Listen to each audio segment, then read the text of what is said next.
My name's Jim Harding. I'm one of the directors of the Qu'Appelle Valley Environmental Association. We grew out of the local Kairos, which have been active here for 15 years on water issues.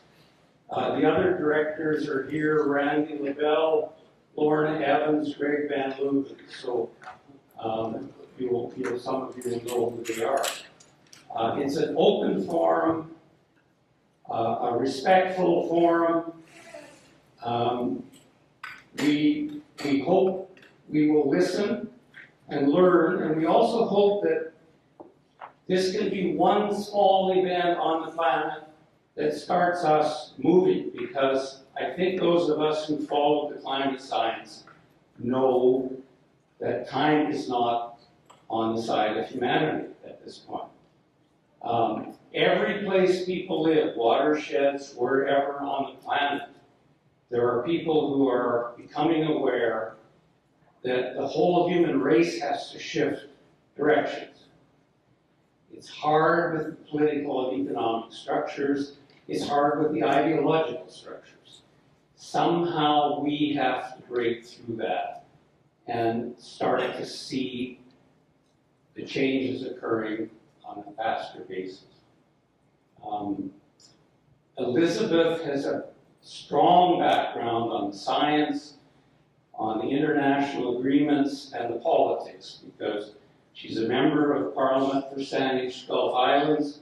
She's the leader of the Green Party. She has a long experience in government policy, environmental policy. So we're very pleased to welcome Elizabeth as the one and only national leader who accepted our invitation. And I'll turn it over to Elizabeth.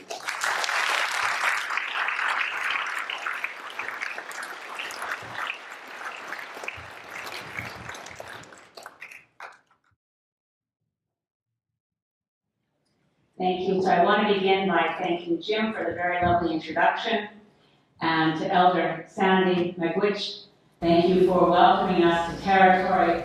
This is certainly a place that speaks of Treaty 4 territories. We're gathered here together in a modern and very impressive space, reflecting the traditional Plains tradition of teepees. This is really cool, and I'm very happy to be here. I also want to acknowledge before I begin that I'm seeing a lot of old friends, but I'm looking around particularly for one of them. Where did he go? Lauren Scott's here someplace. I couldn't find you. That was sneaky over there. But the thing about it is, I wanted to say, now you all know Lauren Scott as your former environment minister in the Democratic Party government. I first met Lauren when he was a card-carrying Tory. And he, as a farmer, it's not your fault, it's not your fault. A lot of what I want to say tonight is that this issue of environment, but more climate, isn't and should never have been made a partisan issue. It's a nonpartisan issue. But when I first met Lauren, I was, speaking of nonpartisanship, I was the senior policy advisor to the federal Minister of Environment in Brian Mulroney's majority government, which isn't something that people look back on and say, oh, those were the days. Brian, Mila, how I miss them. I'm afraid I do, because in terms of environmental policy, that was our Valhalla. That was the best we ever had. We didn't know it at the time. Anyway, as a non-conservative, I was recruited by the Conservative Minister of Environment. And the thing that brought Laura came in to see me as a card-carrying Tory and farmer from Saskatchewan to talk to me as others did, because I was the one policy advisor. It was a great title, senior policy advisor. There weren't any others. But anyway, I was the one person in the Minister of Environment's office whose job was all the environmental issues. And this is the Minister's office, of course. Environment Canada was filled with brilliant people doing water policy, acid rain, climate science. I'll come to talk about that. But of course, the issue that Lauren came to see me about was the threat of the Rafferty-Alameda dams. I think the Rafferty Dam, unless I've gotten backwards, the Rafferty Dam was in Grant Devine's riding, and the Alameda Dam was in Eric Bernstein's riding. It was a shame when Eric Bernstein went to jail, hey? But anyway, never mind. I'm putting myself on a bad foot right off the start. But Lauren ended up, of course, quitting with Conservatives when the Alameda Dam got approved without any environmental assessment, I resigned my position in the minister's office when the law was broken on that issue. And we were both vindicated when the Federal Court of Appeal ruled that the permits for the Alameda dams were illegal. It's very rare that if you're going to, feel it on principle, you have to leave your job. It's the rare time that the Federal Court of Appeal agrees with you. In any case, that's reflecting on a time when things were quite different, and that was the one time things, well, obviously, if it had gone wrong earlier than that, I wouldn't have stayed as long as I did. I had an extraordinarily good 2-year run working in a majority progressive conservative government. And I want to take the story of climate science and climate action politically from that period and bring us forward to now. Because I hope what I can leave you with, and would have left my friends with had they been able to come. By the way, I sit next to Max Bernier, so I know that he actually got the invitation and had a previous engagement. I can't account for the others. But anyway, Max is my, literally my seatmate in Parliament. You can ask about that later if you want. So, back in the mid-80s, climate science was not debatable. I say that really firmly because it wasn't debated. We were in a period where there was the beginning of what we had Ronald Reagan in the White House. Now, of course, Ronald Reagan wasn't an environmentalist. Brian Mulroney, believe it or not, was.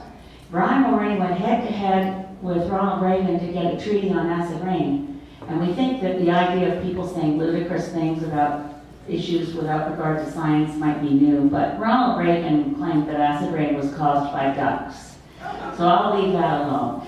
But Margaret Thatcher, okay, we don't think of Margaret, again, I don't think anyone's saying, oh, we miss Margaret Thatcher. But Margaret Thatcher had a background in science. She was a chemist. So Margaret Thatcher, as Prime Minister of the UK, did not doubt climate science, not one bit. She put in place the East Anglia Climate Research Unit at East Anglia University. She was determined that we actually would see climate action, and so was Brian Mulroney. So I thought I'd start with the results of the first global scientific conference on climate, which Canada hosted. Now, there were many smaller conferences. There was the National Academy of Sciences in the US had their own private meetings. Scientists around the world met and discussed the science.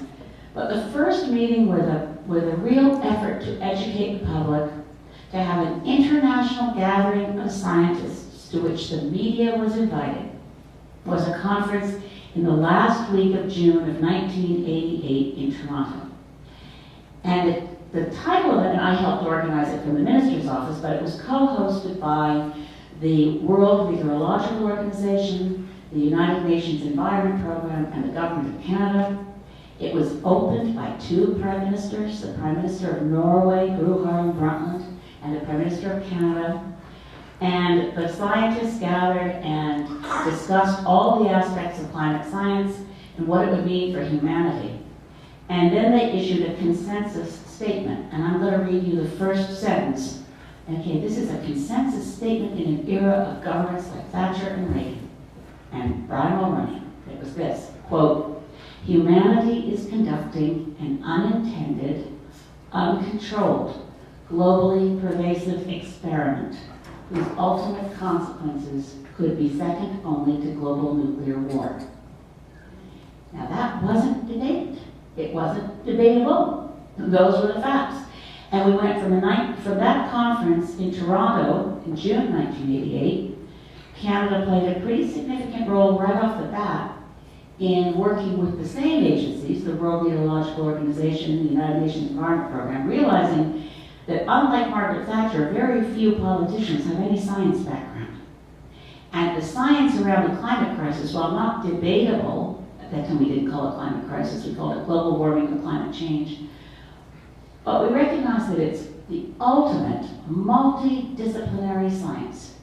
You've got people who are mathematicians working on climate modeling, you've got people who know the physics, who are working on triangulation of satellite data to figure out whether the gravitational pull is changing, and that means that when you look at the Antarctic ice sheet, the mass of ice is melting. They do it through physics and satellites. Or it can be the people who are marine biologists who are suddenly noticing that the coral reefs are bleaching. Or it can be people working in, goodness knows, for the forensics of climate science, the people who do paleontoclimatology.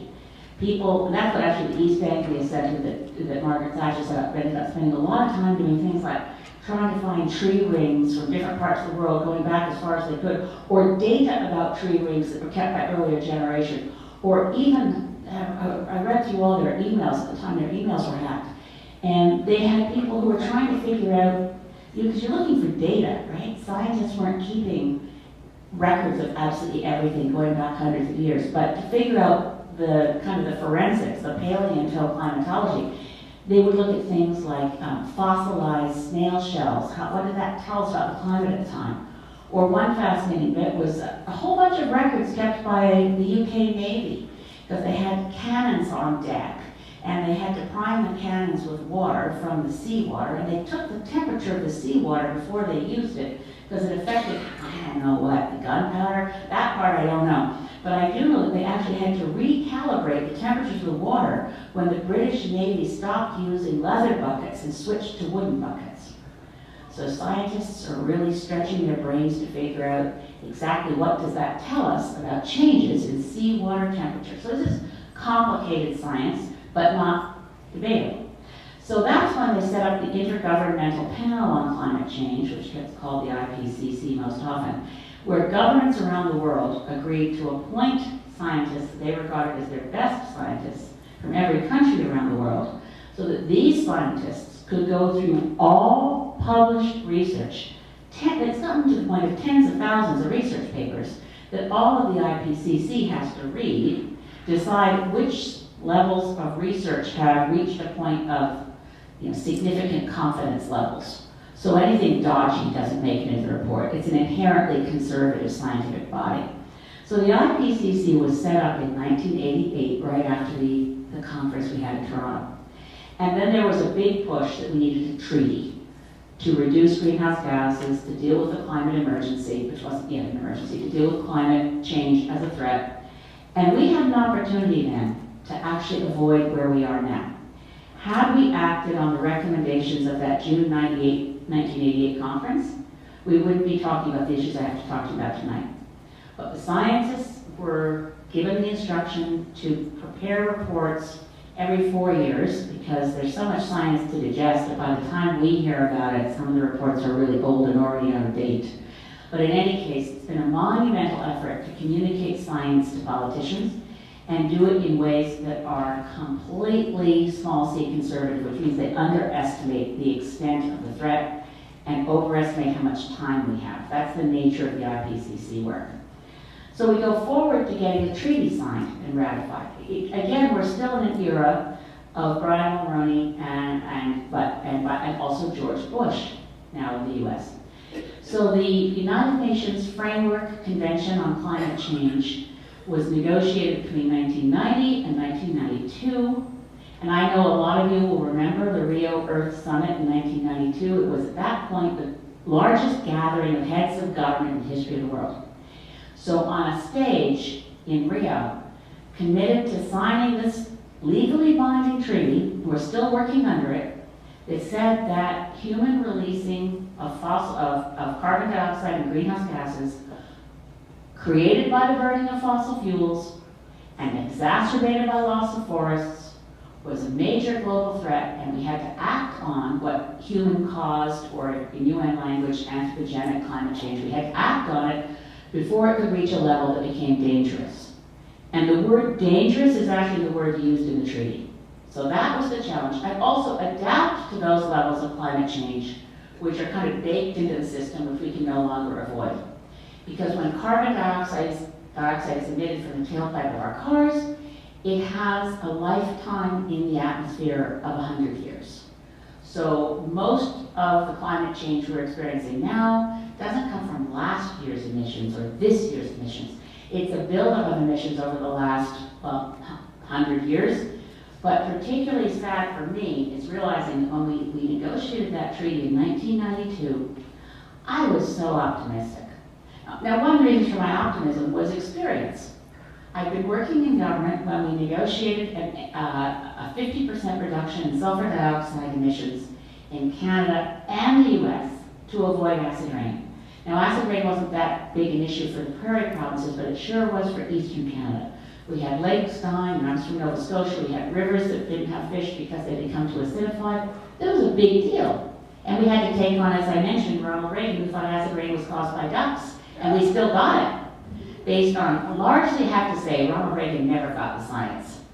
But he and Brian Mulroney kind of bonded, and when they sang When Irish Eyes Are Smiling, Ronald Reagan looked into his eyes and thought, I have to do something about acid rain, or something like that. But it wasn't, from Ronald Reagan's point of view, it was really friendship-based. But Canada understood the science. Canada played a lead role in the next big issue we took on, which is another reason I had confidence we would handle this. We were threatened with the loss of all life on Earth from the deterioration of the ozone layer.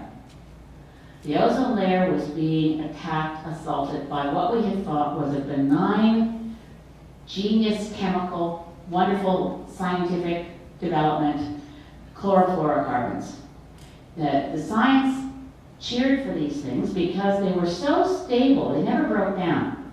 So DuPont was one of the lead chemical companies to perfect chlorofluorocarbons. So this is fantastic. You can even use them in aerosols to deliver anti-asthma medications deep in the lungs because these things don't break down. You can use them to blow styrofoam. They're fantastic. They don't break down. And whatever like that, you can use them in your refrigerator and they'll keep things cold. And anyway, they've been a miracle product. You know, we've had a lot of these miracle products we later regretted, like DDT or nuclear weapons, but anyway, never mind. On ozone layer, we were suddenly aware of the fact that these things don't break down at all till they reach the stratosphere. And when they break down, one molecule of ozone could gobble up 80,000, right, one molecule of chlorofluorocarbon, rather. One molecule of chlorofluorocarbons could eat up, like, kind of like, I always visualized a kind of a comic book Pac-Man molecule. They could gobble up 80,000 molecules of ozone. So anyway, the ozone layer was thinning, but you know, by 1987, and again, this is Canada in the lead, because we negotiated in Montreal over some significant obstacles that I could talk about later if you're interested. We negotiated the Montreal Protocol, which has, in fact, saved the ozone layer. The ozone layer is repairing itself. We stopped damaging it, and we're not now talking about the big increase in skin cancer across Canada because we failed to deal with the collapsing ozone layer. We saved it. So I wasn't so worried. I figured, okay, this is great. We're together in Rio in 1992, and every leader, I'm on a stage from George Bush to Fidel Castro. Quite a little family gathering. And everybody says, we mean it. We're signing a legally binding treaty to reduce greenhouse gases, and we're going to have to reduce our dependence on fossil fuels, and we're going to have to do it. Well, we didn't have any targets or timelines in that treaty. Our target was, we need to do this before it becomes dangerous. Well, I think we blew that, because it's dangerous. But through a period of years, and I'll just give you some of the international legal lingo, every time a country signs a treaty and then also ratifies it, that country is called a party to the treaty, party. And so the UN Framework Convention on Climate Change from 1992 was not a document that just got to sit on a shelf. Think of it as creating an ongoing climate parliament, if you will. Because every year since the treaty entered into force, because it took a certain number of countries to sign and ratify to kick the treaty into force. By the way, Canada was the first industrialized country to sign and ratify, and we did it within the calendar year 1992. We were the first country to sign and ratify the Biodiversity Convention from Rio and the Climate Convention from the Rio Summit. So every time, once the treaty entered into force, there's been an annual gathering called the Conference of the Parties. So you've probably heard the term COP thrown around, COP this and COP that. That's a gathering of all the nations that are within the UN Framework Convention on Climate Change, which to this day includes everybody, includes the US, includes Canada. And so the Conference of the Parties that took place in 1997 took place in Kyoto, Japan. That was COP3. And that resulted in the Kyoto Protocol. It took a long time for the Kyoto Protocol to enter into force. It entered into force the same year that we also had to negotiate under the terms of Kyoto, its successor treaty. That was a really tough negotiation that happened in 2005 in Montreal. And again, even then, Canada still had a claim on global leadership. We convened that negotiation. It is true it was really hampered by the Government of Canada falling on the opening day of the negotiations. So November 28, 2005 was when the Conservatives, New Democrats, and Bloc brought down the minority Liberal government of Paul Martin. So we're in negotiations, and delegates from around the world are showing up at the, what happened to Canada? Was your government has fallen? All the hotel workers in Montreal went on strike on the same day, just to add to the general sense that people weren't sure whether it was a good idea to have this negotiation in Canada or not. But our Minister of Environment at the time, federally, Stéphane Dion, told the delegates on day one, I am not a Canadian politician now. I work for you. I'm the president of this COP, which the chair essentially, and all I'm gonna do is work on this. Well, I'll speed up from there because that was a really good negotiation that set an ambitious goal, which was that we would find the agreement to replace Kyoto, bring in all of the countries with meaningful targets, and we would do it in 2009, just 4 years away. And that was a disastrous meeting that happened in Copenhagen, in Denmark. It was COP15, and it was a train wreck of the worst kind. So the global politics of this running alongside the science has always been clear, but the politics have gotten worse. So how did that happen? Well, if you go back to the Rio Earth Summit, one of my friends who was also native of Saskatchewan and one of the most brilliant environmental policy global diplomats, I don't know if any of you knew Jim McNeil personally or know of him, but Jim McNeil was also a colleague of Al Johnson and Tommy Shayama and worked for T.C. Douglas and was an extraordinary person and one of my dearest friends. But Jim always said that at the Rio Earth Summit, the Carbon Club formed. So while I was learning climate science at Environment Canada in the late 80s, nobody was saying that there was any doubt about the science. The myth of doubt was invented after Rio, after the convention was signed, and a lot of the large multinational oil companies, and this isn't my paranoia, this is all established by Access to Information reports, they went to the very same public relations people who came up with the campaign for the cigarette industry to say, well, you've got to create doubt about the science. So once the Surgeon General in the United States said smoking cigarettes causes lung cancer, remember how we suddenly, well, some of you will remember, most of you too young, but there used to be TV ads where doctors would take a long puff and say, well, I think smoking is good for my patients. They were paid well. But anyway, that was the same strategy used by the fossil fuel industry to create a debate that wasn't scientific, it was public relations. So that brings me to where we ended up in the Paris negotiations and what the Paris Accord is about and where we are right now on the science, because it really matters to know what the scientists are warning us. In Paris, in COP21, so oh my gosh, I was thinking about the fact that when I went to the Rio Earth Summit, my daughter was not yet 2. Yeah.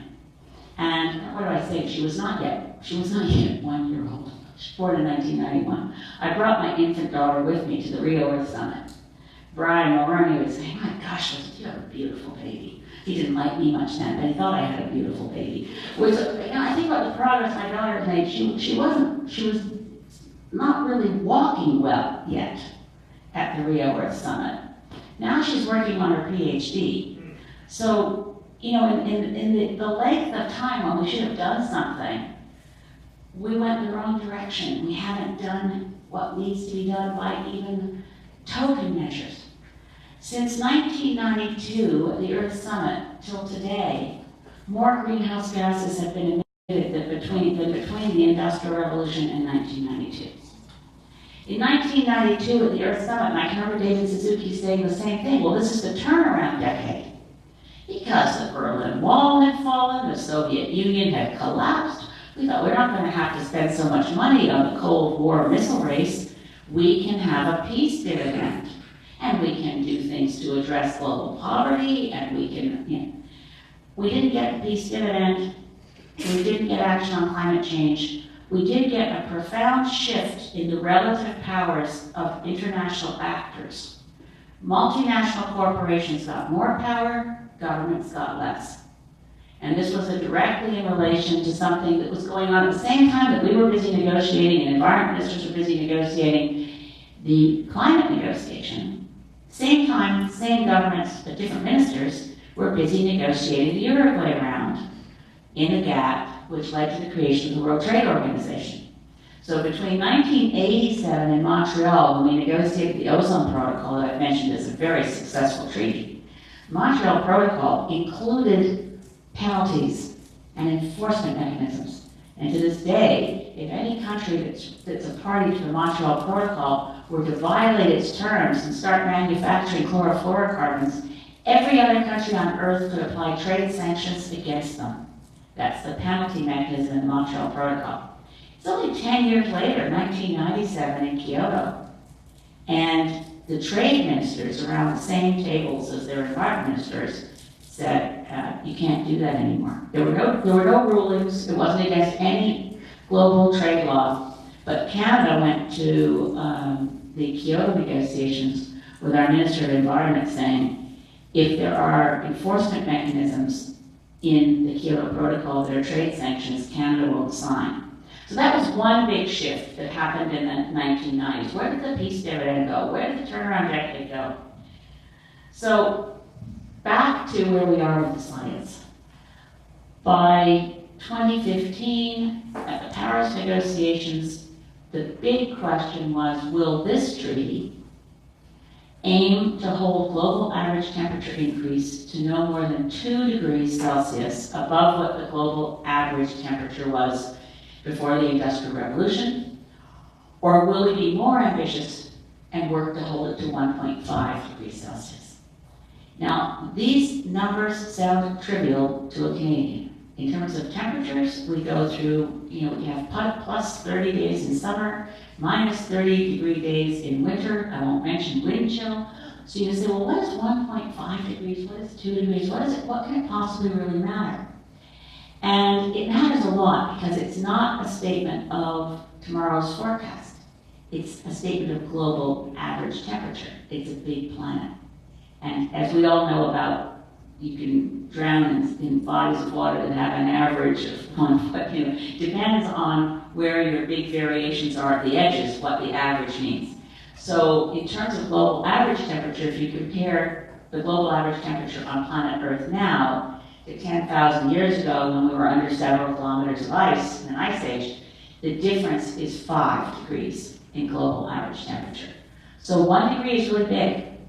And we've already changed the chemistry of the atmosphere to such an extent that we are stuck with at least, we're stuck with more, but right now we're 1 degree Celsius global average temperature above what we were before the Industrial Revolution.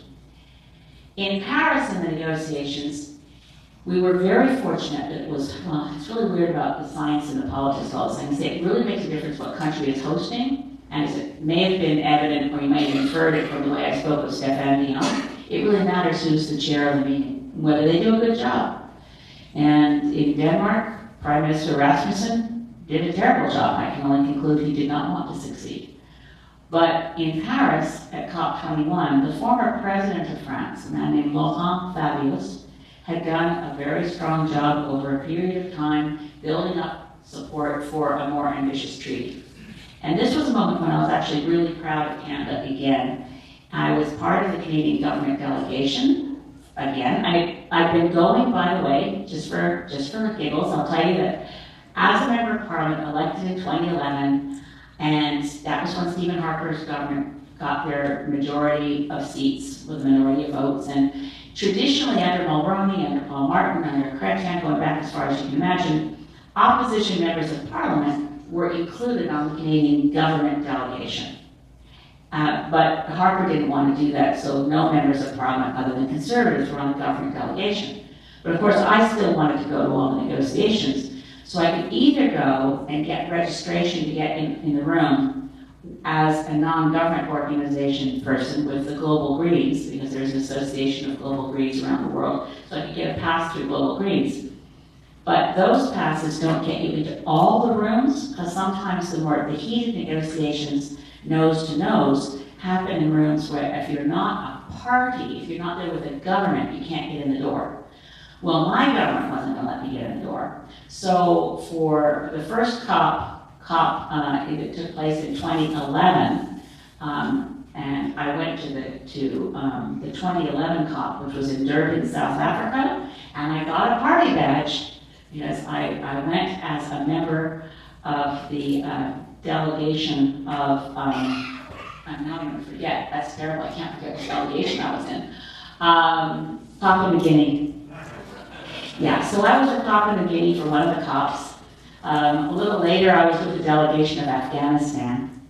Ban Ki-moon saw me and said, "But you're a Canadian member of Parliament." I said, "Yes, but I'm an environmental refugee." So I was once again back to COP 21 in 2015 in Paris. I was really proud again to be, if you're a Canadian member of Parliament, you like to go to a UN meeting with a badge that says you're with Canada. It's a good feeling. So at COP21, I was there with my government, which meant I had access to Catherine McKenna. She was brand new. Bear in mind, our election had been in late October. The negotiations are in December. We're negotiating whether the text should say that our goal is to hold global average temperature to 2 degrees or to 1.5. And I won't tell you all the backstory, but I was so proud because Catherine McKenna made Canada the very first industrialized country to say, we have to hold to 1.5.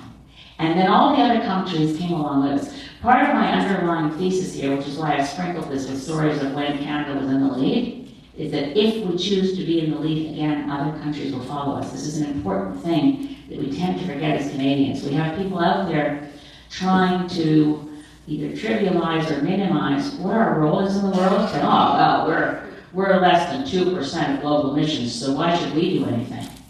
Well, because if we do something, other countries will follow us. And since we're talking about survival, it's rather important that we do something. So where we are on the science, first we know that the Paris Agreement, through Canada's leadership, says the goal of this treaty is to hold global average temperature increase to no more than 1.5 degrees Celsius above what it was before the Industrial Revolution. And then it goes on with some weasel word language, or at least as far below 2 degrees as possible. Because at Paris, there was a real live debate. Is it too late to hold to 1.5? Is it doable, given what we've already unleashed? Now, for the low-lying island states of this planet, they want to hold to 1.5 because anything above 1.5 means they are permanently submerged. They lose their country, they lose where they live, they become refugees. It's also important to hold to 1.5 because losing the Arctic ice has a massive impact on destabilizing climate systems around the world. So why were we in such all of us across Canada, different pockets were worse than others? We were in a polar vortex deep freeze this winter, and it was because of global warming. So you're always going to find somebody who says, ha, like, well, hey, Trump said it. I'd like some of that nice old global warming right now, I'm pretty cold. Well, buddy, global warming caused the polar vortex. The winds around the Arctic have weakened because of the warming ocean waters, and because of that, the polar air has shifted south, and there are parts of Europe that are colder than parts of the Arctic right now. This is a climate change impact. But in Paris, even knowing that there was this debate about 1.5 and 2, the negotiations had 2 documents created. One is called the Paris Agreement, which people talk about. The other was called the COP21 decision document, recognizing that the Paris Agreement was expected to come into force by 2020. It's a really great thing it came into force earlier, but for every bit of action that needs to happen before 2020, there was this other document that said we have to do these things right away. And one of them was get a really serious study from, as I've mentioned, this cumbersome, conservative international body, the IPCC, and get them to tell us what is the difference in impacts for the planet between a 1.5 degree level of warming and a 2 degree level of warming, and tell us, is it still possible to hold to 1.5 degrees? And the IPCC was also instructed, give us this report by 2018 in time for the 24th Congress of the Party so it can inform the discussions.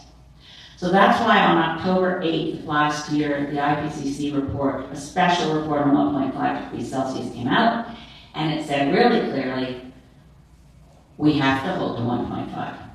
This isn't a choice that we can make politically.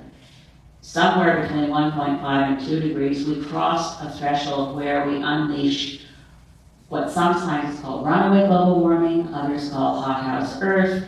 We trip into something which becomes unstoppable, irreversible, self-accelerating global warming. And that's because we have things called positive feedback loops in the system. So I've referenced some of them without mentioning what they are, but certainly as warmer water melts Arctic ice, the Arctic ice has always been, as long as it's been there, exerting something that scientists call the albedo effect, which means the sun's radiated heat strikes the ice and bounces back to space so it keeps things cool. Not just in the Arctic, but around the world it regulates temperature and climate. So the more warm water you have coming up from the Pacific hitting the Arctic ice, the more the Arctic ice retreats and melts, the more dark ocean water is exposed, and dark ocean water sucks in the heat. And then it speeds up the melting of the ice. Another positive feedback loop, which is obvious, and those of us in British Columbia who had 400 forest fires this summer, hundreds of fires 2 summers ago, there's obviously a real health impact from that. But another impact is that as forests burn because of climate crisis, they release more CO2 because the trees have been storing carbon dioxide through photosynthesis, so that's the big pulse of carbon to the atmosphere to speed up the warming, to speed up more forest fires. These loops are really dangerous. And the IPCC, and scientists have seen it for some time, there's a point at which, if we don't act soon, we won't have anything in human technological ability to do to make a difference to ensure we stabilize global average temperature increase at a place where this very hospitable biosphere, which has allowed human beings to move from being a fairly insignificant species wandering around on 4 legs to wandering on 2 legs to becoming a civilization, to becoming the dominant species on the planet.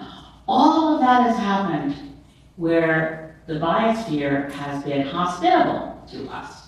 And we are ourselves changing things to where it will not be hospitable to us. The other thing the IPCC said, so it's really important to know, they said you have to hold to 1.5. The really good news is they said, and you can. We can.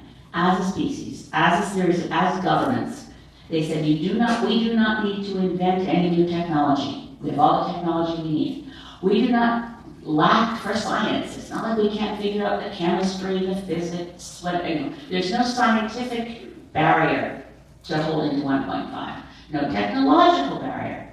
No economic barrier. He said the only thing we are lacking is political will. Now that should be something we could find when we're being told, if you don't act soon, and it's not 12 years, and I'll back up and explain why it's not 12 years. If you don't act soon, you could be putting not future generations as in 100 years from now, but children alive today will not live out their natural lifespan in a hospitable world. Our kids, our grandkids. So that's not, to me, that's not a subject for partisan debate. That requires everybody to pay attention and do what's right. So the IPCC report came out on October 8th, 2018, and they said we have to reduce by 45% against 2010 levels by 2030. And some people thought, well, that's great, it's 2018 now, so we have 12 years.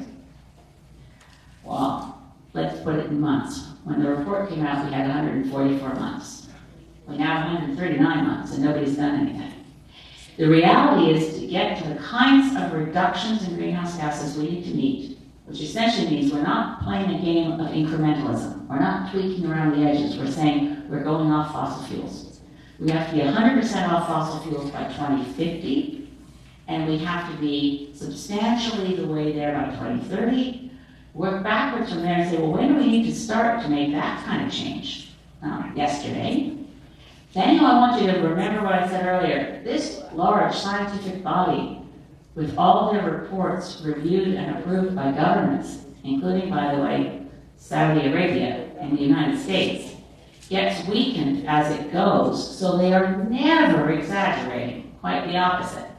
So I pay too much attention to social media, by which I mean I read things on Twitter, and I can't tell you how many comments I've seen from people saying, well, these people always cry wolf.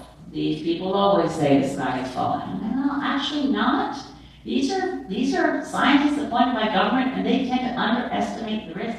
They're right about it when they say we're going to lose our glaciers. Yeah, we lose our glaciers, but faster than they predicted. When they say we're going to see sea level rise, we see sea level rise.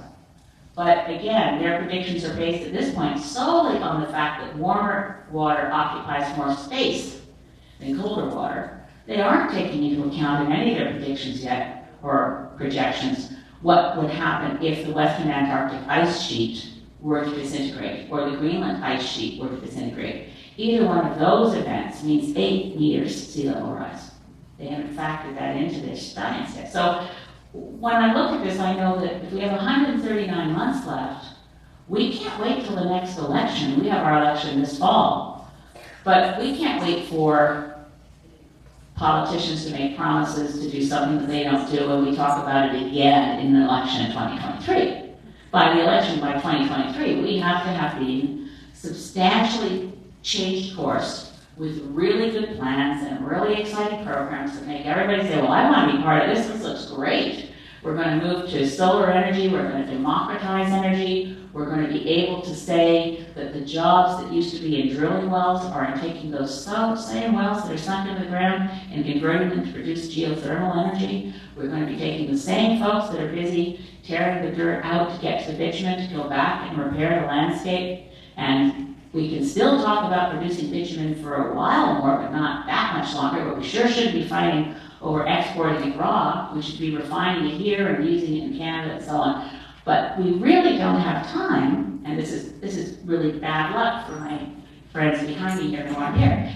You know, it's not their fault that they entered political life when previous generations of politicians have ragged the puck for so long that there is no time left, right? We're in overtime. There is no time. We're in overtime. And so we have to do what needs to be done. And we have to talk about it honestly, clear-eyed, and we have to act like grown-ups. Because our kids are depending on us. So that's what I want to say by way of opening. We have every reason in the world to do what needs to be done. And we have every possible talent, skill, capacity, resource to have Canada once again begin to lead. We could be the country that goes to the next COP, which will be, gosh help us, COP 25 in Chile, saying we just got through an election, climate change was our #1 issue, and we are now as a country committed to doing more than the IPCC has asked of us, because we know they move slowly. We are prepared. We have Rotary clubs across Canada signed up for tree planting. We have church groups across Canada planting neighborhood gardens. We are ready to bring into effect an electric vehicle charging highway across this country so that anyone can get from Vancouver to Halifax in an electric vehicle and never worry that they're going to run out of charge. And we're going to have our electricity grid 100% renewable. We're going to do it by 2030. We're going to be running on solar and wind and geothermal, and we're going to have storage of excess electricity, if not in lithium batteries, such as I just toured the Cowessess hydro and solar facility just outside of town here. But we can also store a lot of energy in old quarry sites. Any abandoned pit can be a water battery storage for renewable energy. We don't lack for anything to make this happen. It's going to be a really exciting time when we all say, right, all hands on deck, we can do this, where do I sign up? I want to put a solar panel on my roof. Who will let me do it? I want to be able to make sure my house is 100% well insulated so that we don't waste a penny of energy. Where do I get some assistance to bring in a heat pump to my home, an energy efficient furnace? Show me where I sign up. Where can I plant trees? Give me a hand here. I think of it as being a massive national community effort, mobilizing Canadians in a way that we haven't been mobilized since my parents' generation in planting victory gardens and fighting fascism in Europe by saying, we don't give in. It may look bleak, but we're prepared to put our shoulder to the wheel and do everything we can. I know there are people here from House of Prayer. Please pray. I know we can do this, but we have to be prepared to move mountains. And sometimes the mountains are in empty chairs. So I'm happy to open the floor to any questions, challenges, comments you will have. And I want to particularly thank the Qu'Appelle Valley Environmental Association for creating this unique opportunity for me to raise really tough issues with probably too much science and too much international policy wonk talk, for which I apologize. But if something I said didn't make sense, there are no stupid questions. And if you don't believe me about climate science, please feel free to come and to share why, because this is a conversation we've got to have. Thank you so much for being here.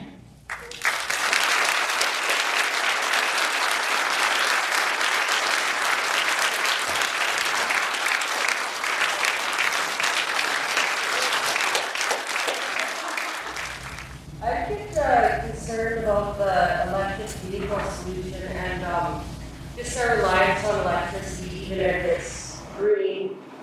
Just to a lot of EMFs that are coming off it, because we are 80% water, and we know through physics that frequencies affect water. So I wonder about how that is on human stress levels and health. And there's also the consideration of our animal friends and brothers and sisters who suffer greatly in casualties due to our vehicular travel, and I don't think that'll stop when we have electric vehicles. And there is a cost in the production of all these, which is felt by others in third world countries, and this is solely for our convenience. Yeah. Well, let me just back up and say quickly that I will not discount that there are scientists who are concerned about electricity. Most of the scientific health concerns, this is a really interesting thing, I just quickly checked to make sure I remember her name correctly. One of the scientists who just co-wrote a paper that was published in the New England Journal of Medicine that climate change is a health emergency. And her name is Dr. Chris Eby. She's at the University of Washington, and I happen to know her. I first met Chris Eby through the COPs, and she was working for the electricity industry, and they wanted her to do studies that would prove that living under high-tension wires didn't increase leukemia. And in her epidemiological work, in her studies, she wasn't sure. She didn't think she could say it didn't. So she shifted from being an industry researcher to being a university researcher. And her studies right now are that climate change is the largest health hazard we face. So in your concerns about electricity, let me put this to you. Where there is science that supports the concern about high-tension wires, it's based on a model of the production of electricity which has been uniformly applied around the world, that you have a really big mega project here. Maybe it's a nuclear plant, maybe it's a coal plant, whatever it is. And then you have high-tension wires that run across a long distance to deliver that electricity to people's homes. We will have a health impact that is positive, even relating to your concerns, by having democratized electricity so that people have solar panels on their roofs. They're not under high-tension wires. People have the access to wind energy in a community. I'll give you the example of Denmark and how you democratize energy. In Denmark, and you may have heard that in Ontario, when the previous Liberal government in Ontario decided to go with wind power, they put wind turbines in places where people didn't want them. Denmark avoided all that by having the wind turbines owned by communities. So cooperatives, small towns, owned their own windmills. They were making money, so they had all their own electricity that they needed, plus they were selling it Now, where do you sell wind energy in Denmark when when you are going to blow the grid, right? If all the wind energy in Denmark that they currently have ready to roll, on a windy day, they blow the grid. So they have to sell the excess. They sell it to Norway. Now, this is brilliant. Norway takes the excess wind power from Denmark and stores it by pumping water up into existing reservoirs. That's what I meant about using empty quarries and making them into batteries for gravity storage. But distance between Denmark and Norway isn't nothing, but this works really well. So they pump the water up into a reservoir. When Norway needs electricity and the wind isn't blowing in Denmark, then they open the sluices, they get the benefit of a hydropower waterfall, and then they pump it back up when the wind is blowing in Denmark. So there are a lot of solutions here that don't imply, actually, we've been using electricity for a very long time in our society, we're dependent on it. I want to make sure that the electricity, when I turn on my light or flick on my TV, is coming from a green energy source. And I love the idea. And friends of mine on Vancouver Island are already doing this. I've got friends who've got sunny enough spots where their homes are located that the solar panels on their roof not only cover all their electricity and heat needs year-round, they charge their car off the same. And their car essentially becomes a battery for excess solar from their roof. This is not dangerous for, I'm not saying dangerous. I don't know why so many people are more intensely frightened by taking action on climate change than by not taking action on climate change, because what it looks like in the future is very cool, quite exciting. More access at a lower cost to our heating, lighting, and cooling, and we control it ourselves. Certainly we've had, I remember in summer of 2003, I was still at Cape Breton, when we lost power for half of Canada, well, Ontario, Quebec, and the Atlantic provinces, not counting Newfoundland. So we lost power for Ontario, Quebec, and Maritimes, plus a whole bunch of US states. Do you remember that? Ralph Goodale, our own Ralph from here. Ralph went on media and said it sounded like what had happened was an accident in a nuclear reactor. That was the first comment from the government of Canada. It turned out it was a rogue tree branch in Ohio, because Bush had cut back on maintenance of electricity lines. How could anyone in a modern industrialized society design a method for delivering electricity to so many places that millions of people could lose power because of a tree branch in Ohio? This does not sound like a modern system.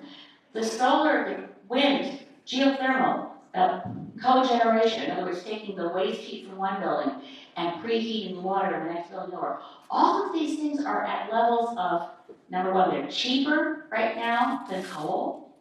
They're available. Canada's falling behind in the world because we're not investing, we're not developing these things. But they're not to move backwards into the caves like some of the people who are opposed to climate action want you to think. It's really healthy progress to move off fossil fuels. So the next questioner is there. Hi. First off, thank you for coming here, and thank you for all the years you've been sounding the battle cry and pointing out that we need an effort on the order of world wars in order to combat this problem. Two questions. One is, could you please talk a little bit about jobs? Because I think a lot of people are scared about jobs, and I think we've got a good story there, and you can talk about that, please. Yeah. Second question is, for those of us who do want to make a difference, what do you have to say to the people who are afraid that if they vote the way their hearts want them to vote, that they're going to split the vote and fall and get something worse? Yeah. Well, okay, first question first. By the way, battle cry reminds me, I mentioned Cape Breton a few times now.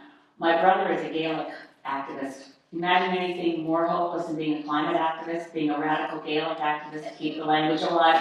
But my family really knows how to go for the winners. Anyway, my brother in Cape Breton once told me that the word slogan, we all talk in politics about our slogans, slogan sounding exactly like that is Gaelic for war cry. So when you say there's been a war cry and a battle cry, I don't know if this is another slogan. So the jobs issue, and it's real. I mean, right now, we're shutting down coal mining and coal plants. We have to. We should have a 100% renewable electricity grid. I know the Saskatchewan government's prepared to make progress. They're prepared to move for a 50% renewable electricity grid. That's half as good as we need, but it shows some progress. So what do we do? There are going to be, actually the story for Canada in terms of demographics is that we're heading for a worker shortage, not a job shortage. Much of the population is retiring soon. I'm at the tail end of baby boomers. I was born in 1954. I am constantly talking to employers who can't find workers. And this is true sector by sector by sector. The mining industry is desperate for mining engineers. Airlines are desperate for pilots. I could go through it sector by sector. How many people come to me saying, can you help us get temporary foreign workers because we can't fill these jobs in Canada? So I think the jobs issue is writ large a red herring. But if you happen to be working in a coal mine, it's not a red herring, it's real and it's personal. So we need to ensure that everybody has a guaranteed income at the level of what they're earning now while they choose the next thing they want to do. Some of it is dead easy. I mentioned that the oil wells that have been drilled, that are now orphan oil wells, can be converted quite easily to geothermal sources of energy. And the people who will know best how to maintain those are the oil drill rig workers who drilled them in the first place will need to maintain them as a place. Because when you dig down deep, in case anyone's wondering what kind of magic I'm talking about, when you dig down deep, you get to hot water. The heat in the earth, when you dig deep, that's where you get your geothermal. Now you can do geothermal for house designs that are, 1 meter down. You can get decent geothermal. But if you want a heat source that creates a lot of geothermal energy, an abandoned oil well is just the thing. So there are some that have already been converted in Alberta by a Dene community, Chief Leo Crowchild, I believe is his name, who's taken a couple of existing orphaned wells and wondered would they work for geothermal, and yes they do. So the numbers of jobs and the places in which we will find those jobs are not imaginable in their entirety from us now, because heck, when I went to university, I didn't think anyone could ever be a software engineer because I didn't know what software was and nobody did. So it's hard to anticipate the careers of the future. But there's going to be a ton, and one other place I should mention, because I've talked to a lot of the trades and the unions for carpenters, United Carpenters Workers, plumbers, electricians. The 30% of greenhouse gases in Canada come from leaky buildings, our built infrastructure. Institutions like universities and hospitals, commercial buildings, homes. We're wasting money every year as individuals and as businesses, heating the outdoors in the winter, cooling the outdoors in the summer, because our buildings are leaky. It will take, according to the unions I've mentioned, 4 million workers to get at all the buildings across Canada and make them energy efficient. It's a great project. It pays for itself. It reduces greenhouse gases. Another big sector in our economy that wants this to happen is all the DIY, do-it-yourself, Rona, Home Hardwares, all those retailers and wholesalers really want the government to bring back those programs, which were for residential, and expand them to institutions and commercial. Because, boy, that stimulates the economy, and not in one place, everywhere, all at once. Now, Saskatchewan has a slightly different profile, actually a very different profile, because of how much your energy sector creates greenhouse gases. You know that right now, per capita, Saskatchewan is the worst it's the worst greenhouse gas per capita emissions in Canada, even worse than Alberta, is Saskatchewan. But it's not because the citizens of Saskatchewan are particularly wasteful, it's because potash, oil and gas, and the oil and gas industry is particularly polluting because they're not capturing what get called fugitive emissions, the escape of methane while they're producing gas, the escape of methane that they could capture and stop having it get into the atmosphere makes this a highly polluting province. but it is all avoidable. It is all you could handle it all. You could reduce emissions a lot just by ending the venting of methane to the atmosphere, which happens more or less by accident. So the jobs issue really matters, and we need to actually list the kinds of jobs we're going to need, like in the trades, and say, you know what, we're not going to be able to do this with the paid workers who want the jobs. Yes, we'll take everybody, but we're going to need a lot of volunteers too. I see this as kind of model on Habitat for Humanity. Get a bunch of skilled trade workers who can supervise smart volunteers who have some experience in construction, because we're going to need everybody, and it's going to be a ton of jobs, and it's going to take a long time. The second question you asked about people who want to vote green and are worried about the strategic voting, which is one of the reasons that First Past the Post is such a perverse voting system, is that you can have a minority of the votes and a majority of the seats, and then you have 100% of the power, as Stephen Harper did in his day with 40% of the popular vote of the 60% of Canadians who voted. So think about this. In the 2011 election, and also in 2015, if you formed government based on what citizens actually did with their right to vote, as opposed to how they actually voted, both times we would have had a majority government of the We Stay Home Party. So put that in perspective. So now in 2019, I couldn't be happier with the fact that we have all of these parties. We've even left out the Bloc Québécois. The parliament that forms after the October 2019 election will, for certain, have 6 elected parties represented in the House of Commons. That means that it's very likely that there will not be a majority for any one of them. So with the vote on the right split, thanks to Maxime Bernier and the People's Party, which will run candidates in every riding across Canada, they won't get a big percentage nationally. But if they get between 2 and 4% of the popular vote, that means that the Conservatives under Andrew Scheer cannot form government. And we will have to get together, and those chairs that are now in a row will have to go in a little circle, and we'll have to have a huddle and decide who should form government. And as long as there are enough elected Greens in the room, because we do believe in public service, we'll make sure whatever party gets to choose who the Prime Minister is, we will insist on certain conditions before that happens. Otherwise, because we're pretty hardcore on the climate front, we'll say, okay, so just go back to the polls. That's the difference between Greens and all the other parties. The other parties would not make a threat like we have to go back to the polls if we don't have anyone ready to form government, because they want to fundraise before the next election. They always, remember how often when Harper was in a minority, somebody in one of the other opposition parties would prop them up so that they wouldn't have to have an election before they'd done their fundraising. We won't do that. So we have to be serious. We don't want to go back to the polls right away. Canadians don't want us to go back to the polls right away. We have to put the public interest first.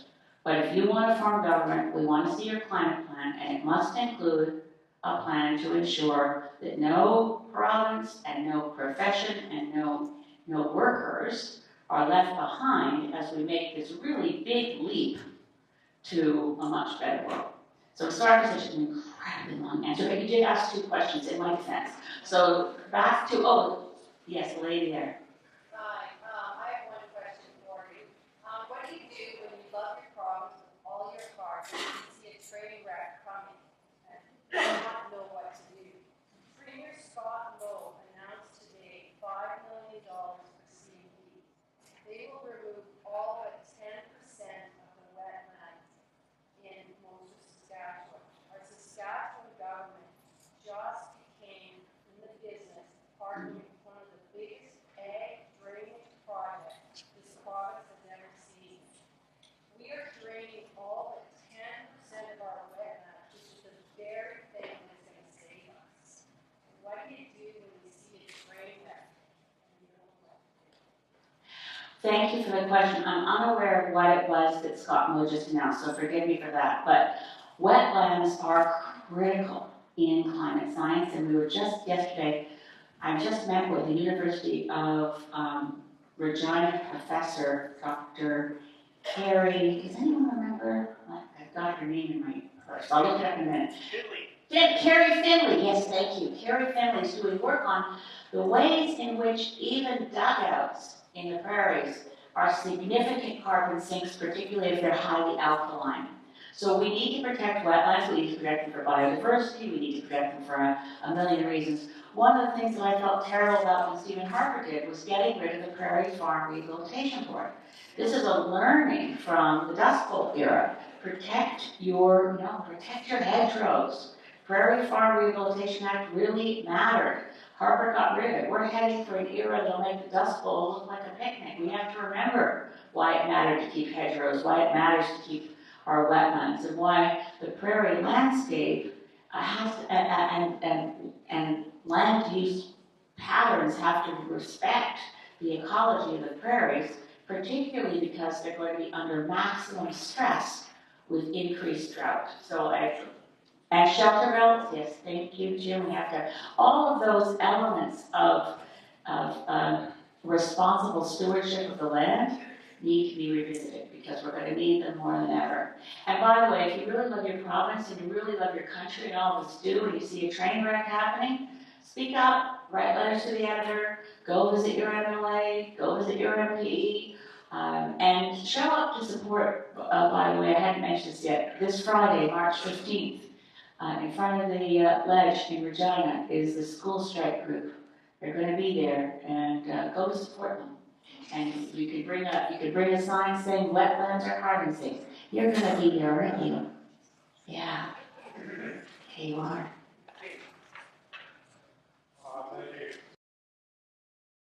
I think it can be turned up a bit if someone.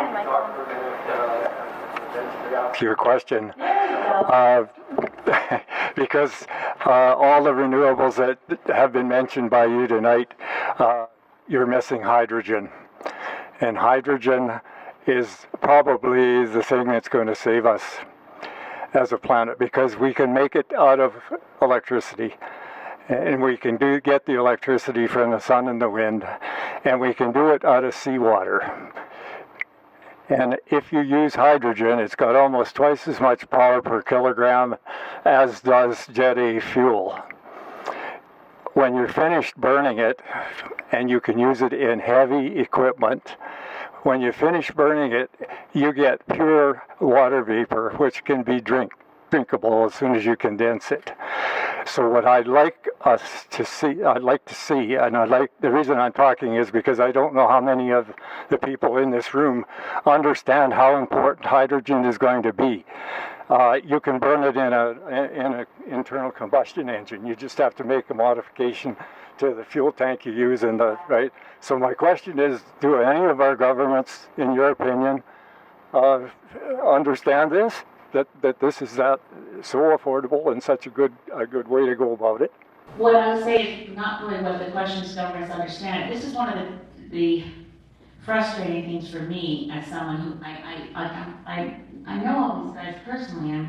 I'm really good friends with Justin Trudeau. I'm developing a good relationship with Jagmeet Singh.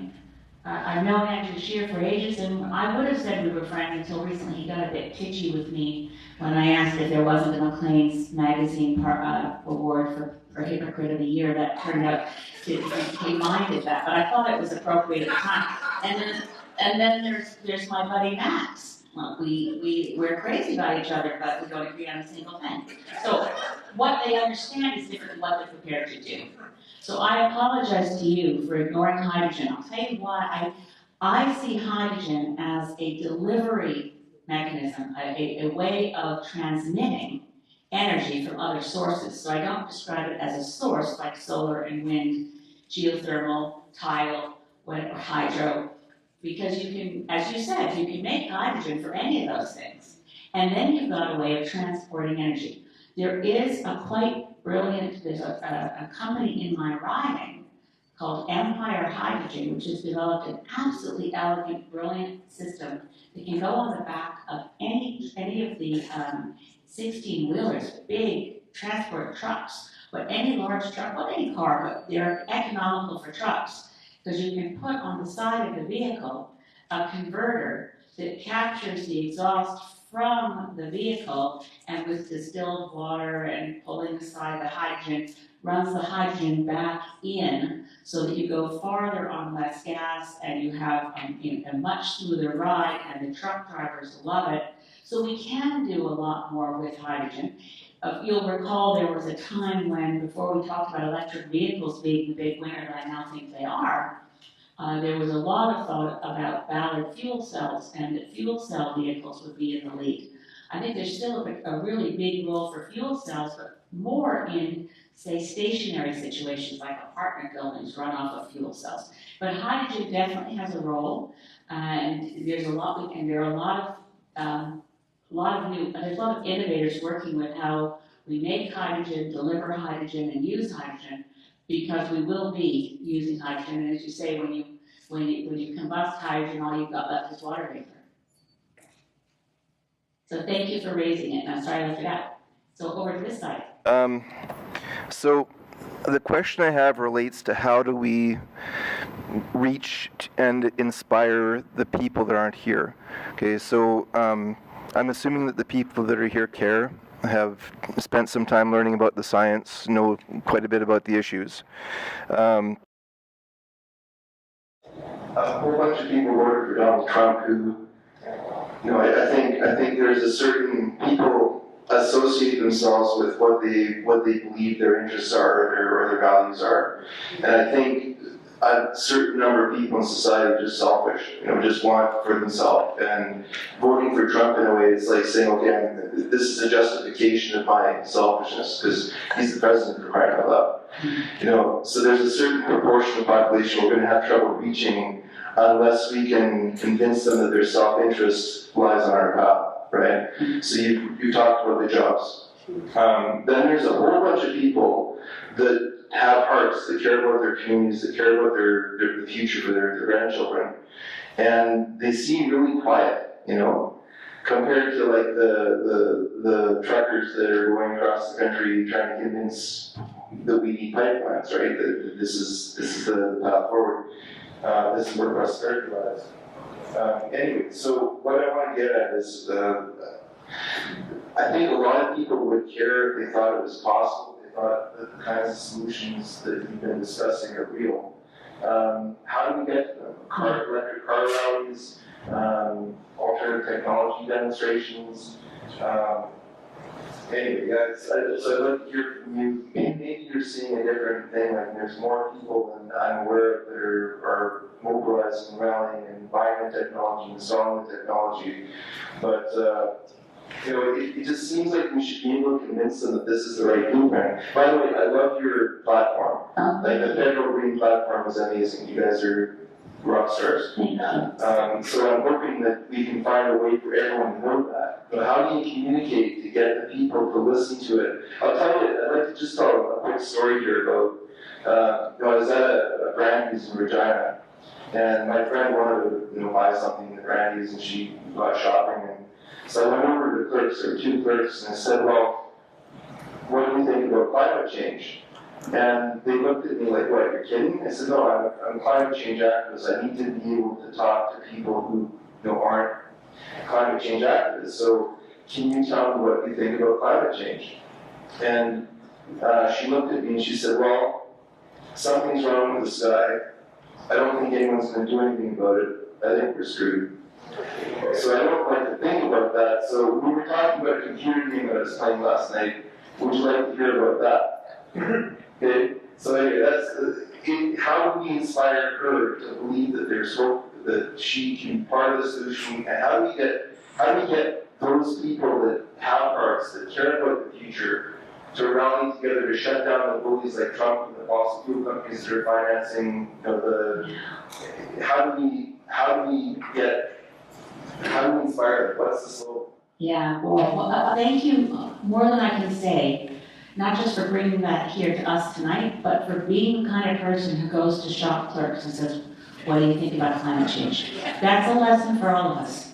To talk to the people who are cutting our hair, to talk to the people at the grocery store line, what do you think about climate change? Because her answer reminds me so much, so forgive me if it'll look like a non sequitur what I'm going to tell you about, but I've been getting very deeply into historical research. I mentioned about the way our parents' generation dealt with the Second World War. there's this fascinating period in terms of public morale and public opinion in the UK in the period of time before Churchill got to say, we will fight, right? We will fight in the bush, we will fight, we will never surrender, right? Before he said that, they were getting ready to surrender, right? And I think probably a lot of people have seen the film Churchill that was recent, maybe you've seen the film Dunkirk, but I always try to figure out, right, where is there a historic example of what we need right now that we can point to? So obviously, climate change isn't in any way like Hitler, but human behavior and our natural way of responding to something that's overwhelmingly scary, I don't think that's changed that much over the generations. So I've been reading up on, there's a wonderful book by Martin Lukens, who's a Yale University historian, and I think the title is 5 Days in May, London, 1940, or some variation of that. And he did an amazing job, because I mean, really, when you think about it, and I had this conversation actually with David Suzuki, we were at a Kinder Morgan protest last spring, and David has twin grandkids right now, and he has spoken of this publicly, so I'm not giving anything away. He'd literally been standing over his grandkid's crib, and he couldn't stop crying. So, because he was thinking, we let it go too late, there's nothing we can do. And I said, no. And I said, so think about Churchill, right? And the second one, the facts, he was saying, well, look at the facts. How's there any hope here? I said, look, Churchill was told, the entire British army is stranded on a beach in Dunkirk. We can't get to them. There's no way to rescue them. The waters, the beaches there are too shallow. The UK Navy can't reach them. The famous British Navy can't get those men out. They're under the Luftwaffe watch, so the Germans are going to blow up anyone who comes to get them. The Luftwaffe and the German army is less than a day's march from wiping them out. And by the way, under Neville Chamberlain, nobody put any defenses on the British Isles so they could be invaded easily. We're going to get knocked over. There's going to be a German invasion. And the nations of Europe are falling like dominoes.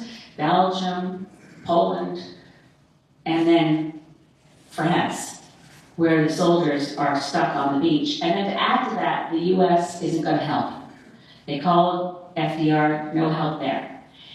So what on earth would make a person have hope in those circumstances? That's why they actually started sending emissaries to Mussolini to see if Mussolini could talk to Herr Hitler to get a good deal for the British Isles, so they might be able to be allowed to continue to have a fake government while they were under occupation or whatever they were going to get for good terms. Now, in this period of time, and then I'll go back to what it was Churchill did, so I won't forget, but in this period of time, every single day, the British cabinet was getting, not public opinion polling, but they got something called the morale report. What's going on with the British public? How are people feeling right now? So if you were in modern polling terms, if you polled the British people what they thought was their biggest issue, they wouldn't have said the threat of Nazi invasion, or I don't think they would have. But the morale report said, people are increasingly fatalistic. Women in particular have stopped listening to the wireless, they reported. And then this wonderful historian was looking at the diaries of key people in that era. Cecil Beaton, who was a photographer to the upper classes, said the aristocracy is completely fatalistic, they've given up. Meanwhile, working class Brits lined up and, 24-hour period, 500,000 showed up at their local police stations to say, where do I sign up to defend the island? So you have all these different segments of society and how are they reacting? My favorite part of all this was what happened after Churchill got his brilliant idea. Where it came from. There may be some book of history that I haven't found yet to explain what it was and if it was in fact Winston Churchill, but as far as I can see, it was Winston Churchill who asked, how many civilian boats are there in Dover? Whoa, there's a concept nobody figured out in the military. 861 civilian boats in Dover. Well, do the math. There's 200,000 people trapped at Dunkirk. Who among us think, we know what happened, so that kind of prejudices the way we think about it, because it actually historically happened. But 861 civilian vessels, we're going to ask amateurs civilians, non-military people. They're the ones who are going to cross the English Channel and rescue, well, they ended up rescuing 220,000, I think 560 soldiers, English, French, and Canadian. About 120 vessels were sunk by the Luftwaffe. But even with that, there was 1,000 people, in terms of loss of life, 1,000, 220,000 people, plus the entire British Army rescued. They rescued the army. So then Churchill could say, we will fight. We're in a war now, and we will fight. And what was interesting about morale was a comment in the diaries of one of my favorite theologians, having mentioned faith earlier, C.S. Lewis, who of course most people know as the author of the Narnia books. But C.S. Lewis was also a theologian. He wrote his diary after Dunkirk, after the rescue, and now we're at war. And C.S. Lewis wrote his diary. It's amazing to find, whenever I run into someone I know, how much more encouraged everyone is now that things have gotten so much worse. Because what that shop clerk said to you, something's wrong, I don't like to think of it, I think we're screwed. Our job as political leaders, or as individual citizens, all of us together, have to say, okay, what's the 2019 equivalent of 861 votes in Dover, right? What can you do from your vote? What can I do from my vote? Well, we can plant trees anywhere. We can plant gardens anywhere. We can say to our government, we are sick of you being in the way. Will you please give us solar panels? Will you please put on all of our roofs? While we also turn abandoned oil wells into geothermal, while we also convert our vehicle fleet away from internal combustion engines. We just want to be told, everybody sign up. What can I do? Because for my little vote, I can do miracles. I know I can. I know you all can. And that's where, but your question was really, how do we reach the people who don't know and don't care? Guess what? We don't need them. We'll save them without them caring. Because the ones who care can do it all.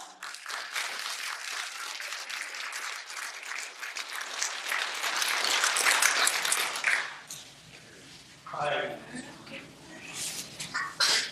4 years ago, I decided to join with lawyers around the world and groups. It's just a little buzzy. But it's not your fault. I'm certain it's the technology and not you. But the other, yeah. Technology over there, control room, buzzing. Why don't you come to the front and use this mic? Do you mind? Go try it again. He's fixed buzz with it there. No. Try, pull the one over from the side there. Which one? Right here. Just take any of those. Turn off the other one and it'll be clearer. Sorry about this, folks. Yeah, just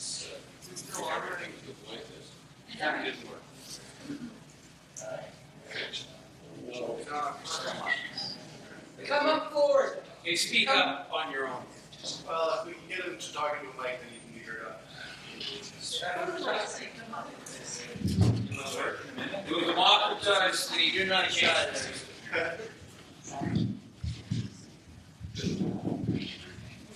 4 years ago, I decided to use the courts and work with lawyers around the world in tons of groups to do what I can.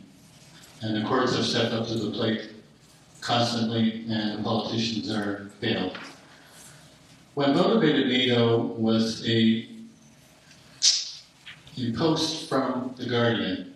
So this is a group of people in England looking around the world at what the problem is around climate change. And they said this, and I would like to hear more, way much more about this topic than I've heard tonight, which is nothing. Not a criticism, but it's a serious concern. The human rights of Indigenous people in Canada and our support for them will determine the fate of the planet.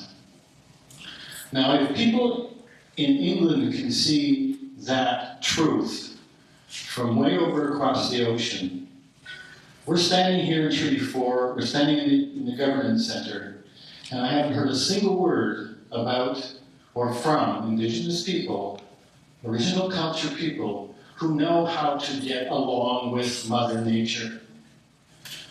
We don't need to reinvent anything. What we need to do is put aside our arrogance and give voice to those people who know how to live in harmony on this planet. And so I'd like to hear your comments, because I don't care about the politicians. What I'm nervous about and terrified about is I do not hear us empowering in terms of telling us and teaching us how to survive. I don't hear Indigenous voices.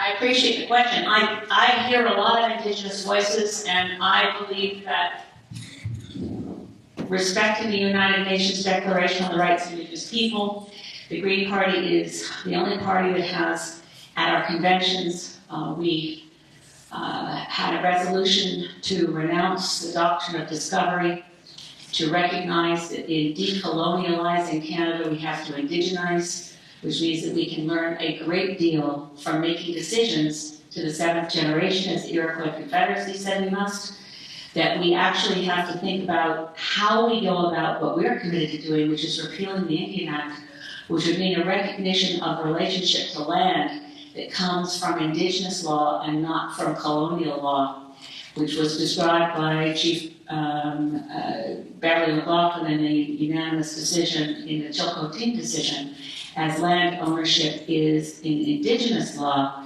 collective and intergenerational. We would not be in the mess we're in now if instead of colonizing and oppressing Indigenous peoples who were here first, we just tried to fit in and follow their laws. We would have collective and Indigenous, collective and intergenerational recognition of territory.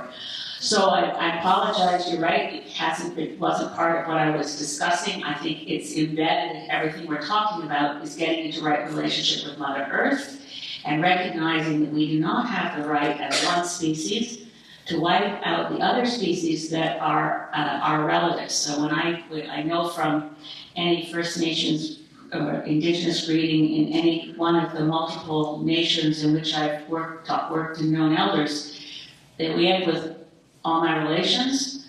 I think that's literally true. As a member of Parliament for Saskatchewan Gulf Islands, I often tell my constituents, I know that I'm here representing the human beings in Saskatchewan Gulf Islands, as well as in the Sechauffan language from the area that I represent.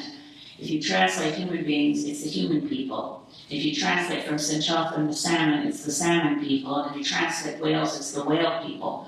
So I recognize that my obligation as a member of Parliament for Saskatchewan Gulf Islands is to represent the people, the whales, the salmon, the eagles, the trees, because without right relation with our Creator and creation, we are hoot.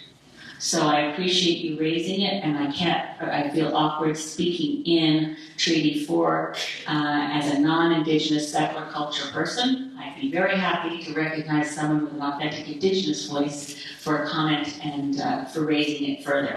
I'm grateful for your comments. I would say, by the way, there's been a pronounced engagement of Inuit, Métis, and First Nations involvement in the negotiation of climate treaties. I work a lot with Natan Obed, who's the president of the Inuit Tapirasat-Katanami. Various other Indigenous leaders from Canada played a big role in making sure that the Paris Agreement specifically stresses the importance of Indigenous science and Indigenous knowledge. So, yay.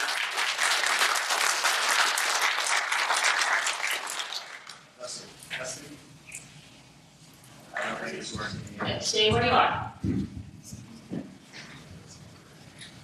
Okay, critical stretch. See if I can get right to, whoops, I moved this far. Okay. Maybe I'll just go up there. That's it, go Namaskaran. Maskigi Maswa Wasis. I'd like to welcome everyone to our territory here of the Nehewa people. The Nehewa people, since time immemorial, have signed treaty here in this particular area. And climate, to us, is a part of our way of life. This way of life that we come to understand through mirroring our environment, understanding where we've come from. When we pray, when we look at each other, when we have the 7 sacred laws, the things that crawl, the things that fly, there's 7 sacred laws that encapsulates our being and the symbioticness of all beings on Mother Earth, including yourself. The root of where you come from as beings, the traditional values that you have from Europe, the pagan values that you once had, these are still strong within your communities in Europe. When you sit on our land in our treaty territories, we look at this industrial revolution as a mental illness that is struck across our land, and we're still dealing with it, the cause and effect of it.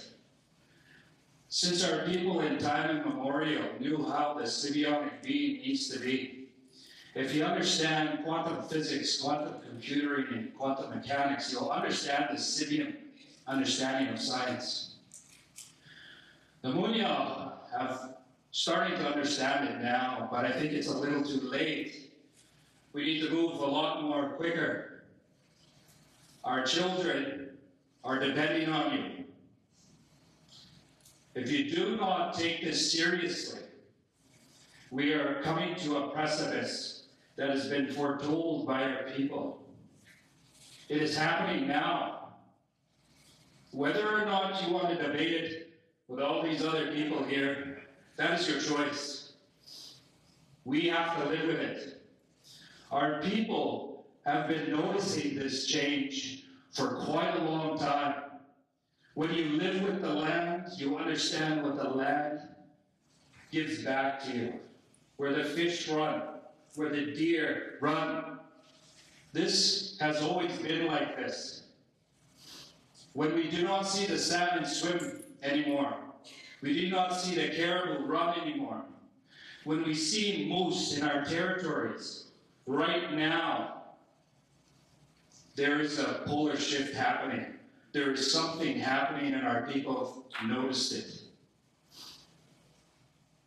When we look at the bigger picture of humanity, there is a responsibility that we have to take.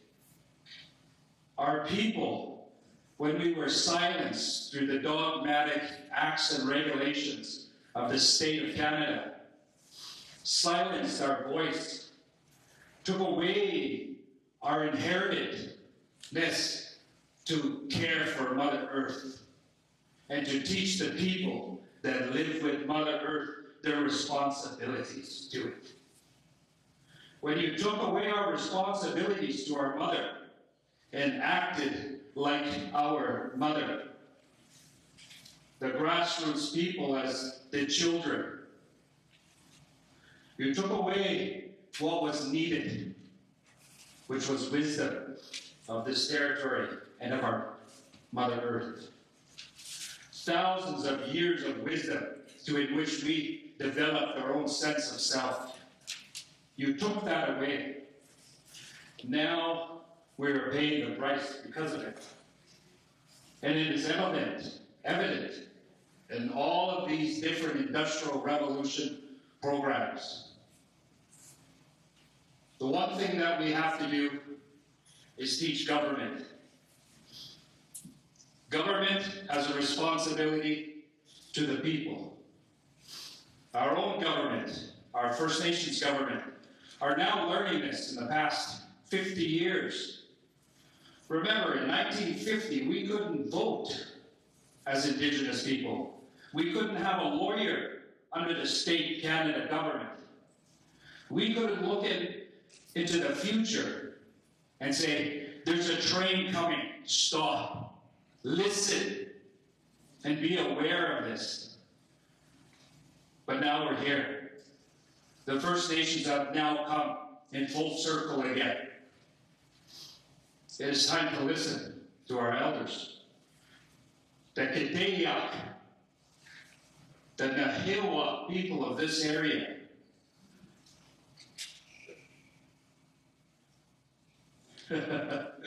This is what we listen to all the time. Since time immemorial, there's been a divide, a racial divide. And because of this racial divide, the mental illness gets worse. Thinking that we can solve things through science, thinking we can solve things through government. It takes your mind, your spirit, and body to be willing. It is a collectiveness that has to happen. Whether you're white, yellow, purple, orange, we're coming to a precipice. We need to act together. We need to see this as one problem. I'd like to thank the Green Party for stepping up and being here in our territory.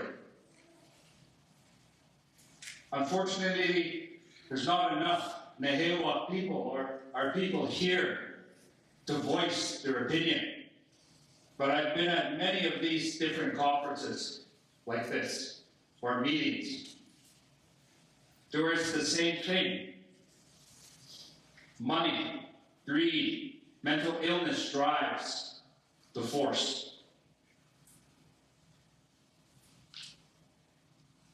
We truly have to start to think as one species. If we don't, we're not going to survive. That is the truth. Thanks, Dave. Oma.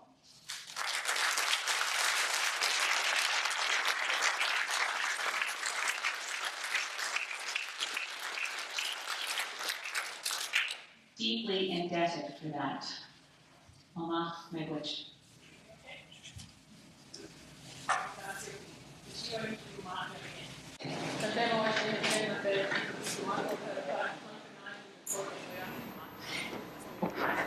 Hello, my relatives. You know, when I just in saying that, you know, acknowledging you as relatives, there's already a different level of respect than if I were to just say hello. You know, coming here tonight and listening to everything has me moved, of course. I'm probably going to be a little bit emotional, but that is just the nature of my work. So I consider myself an educator of sorts. I am a cultural artist, and I do a lot of work in schools talking about, you know, the original relationship to the land and how important that it is that we all go back to that original relationship. So when somebody mentioned, how do we motivate people? How do we inspire people? You know, there is that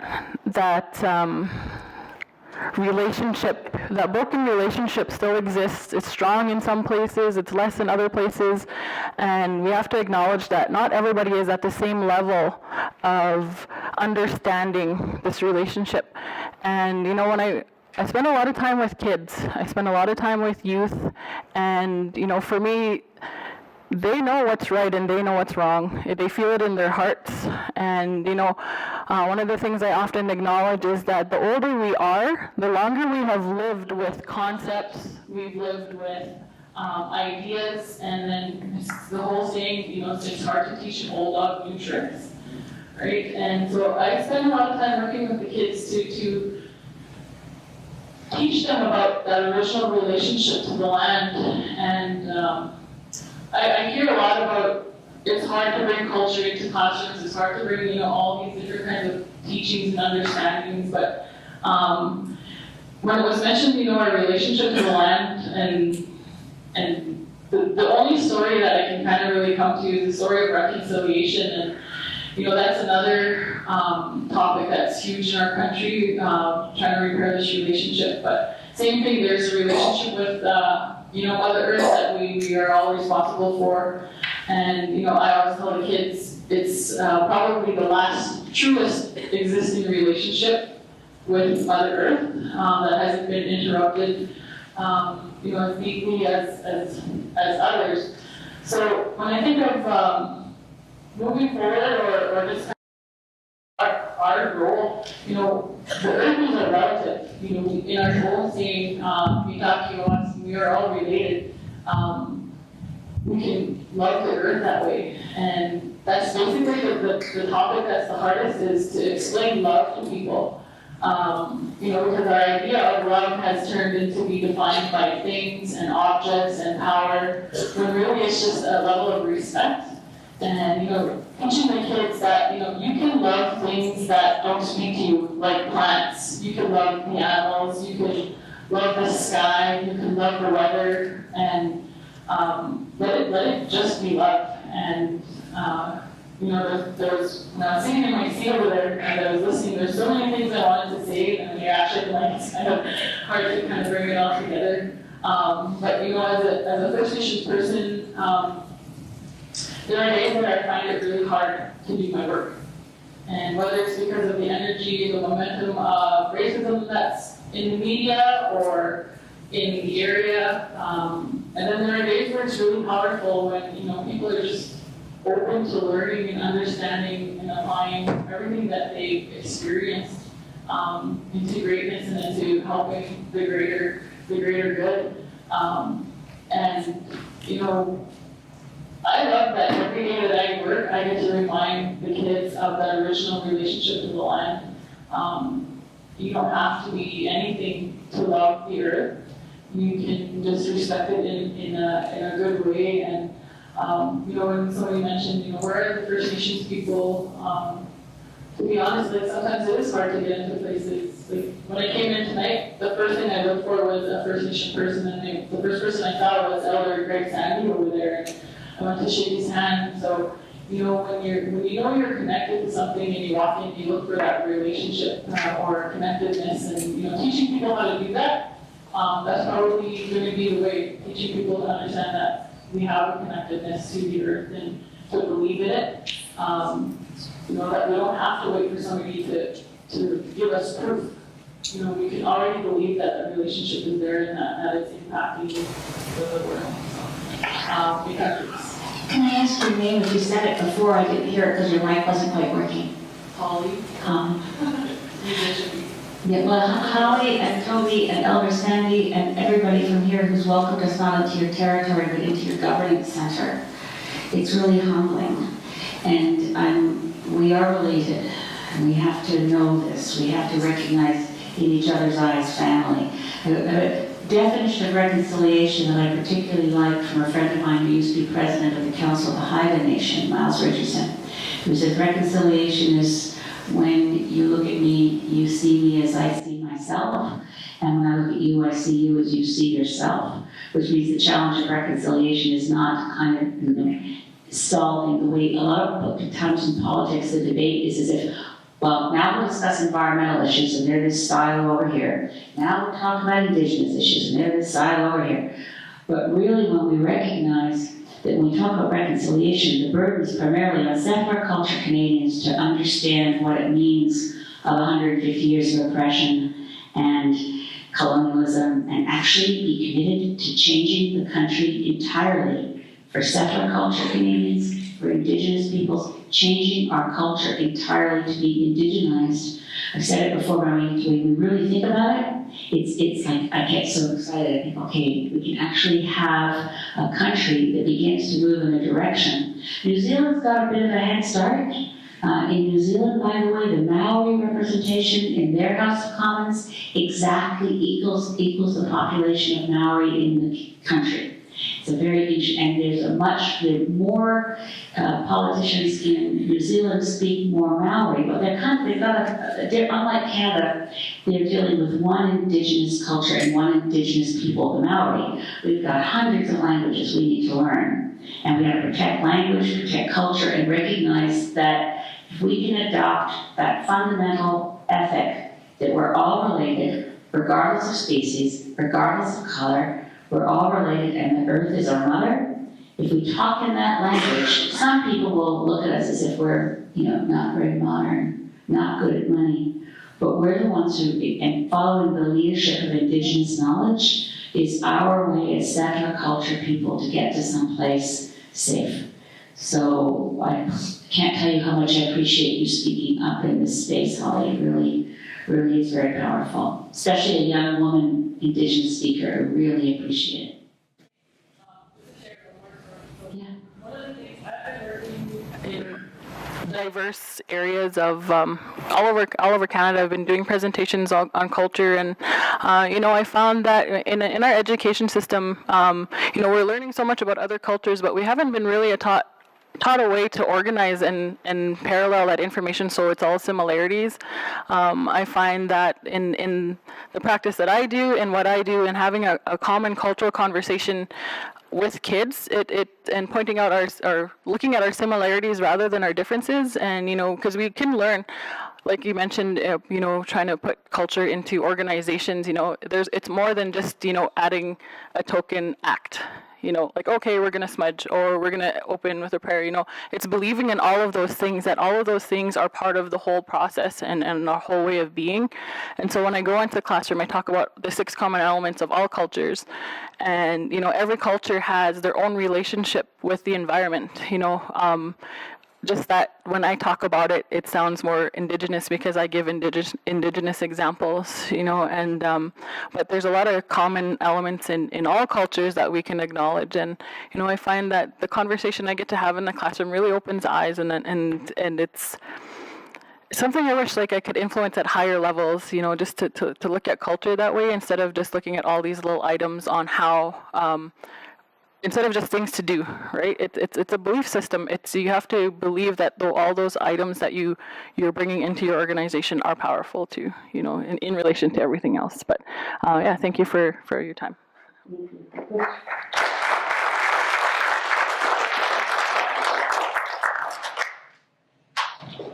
First of all, I'd like to say thank you to the Qu'Appelle Valley Environmental Association for putting this event on tonight. Thank you to Elizabeth May. I have to admit, this is the first time I've heard you. Thank you for coming here.